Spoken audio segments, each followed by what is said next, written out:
we are seeing something new concept called as image theory. What that image theory is, that is, you go and stand in front of a mirror.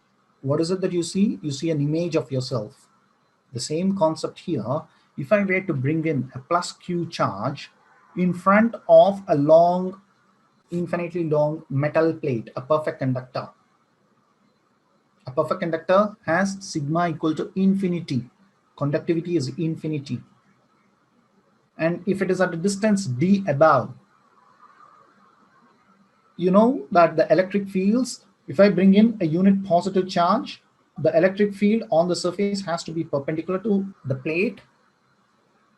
And for a plus charge, you know that it's all going to be radially outward, yeah? The radially outward. So this is going to be the electric field distribution. Now, if I were to look at this half alone, turns out that the field that I get for that half alone is exactly what I would get in the event that I remove off this so-called metal plate or a mirror and replace the charge in front with a image charge, with an image charge. And this image charge has to be the opposite of what is in front. So the image is negative of what is in front of it. You place this plus q in front of this metal plate, it is as if that there is at a distance d a negative charge inside that region, inside this region. Then if you were to see, this becomes a dipole. There's a plus q and a minus q. There's a plus q and a minus q. So this is essentially a dipole. And you know the electric field of a dipole, which is going to look like this. Any point here, the plus charge is going to repel it, the minus charge is going to attract it, so it's going to form a nice electric field distribution like that. So image theory helps you that once I bring in a plus charge, what is really happening is, if I bring in a plus charge, there is a metal here that is grounded here, meaning I can have infinitely lot negative charge. Once I bring in the plus charge, plus q, all the negative charges are going to get clustered here.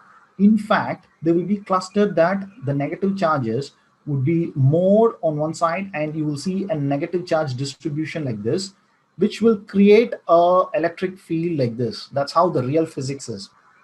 If you want to find the electric field at this region, any region above this positive z, you can replace that to be the electric field due to 2 point charges, a point charge from here and a point charge from here.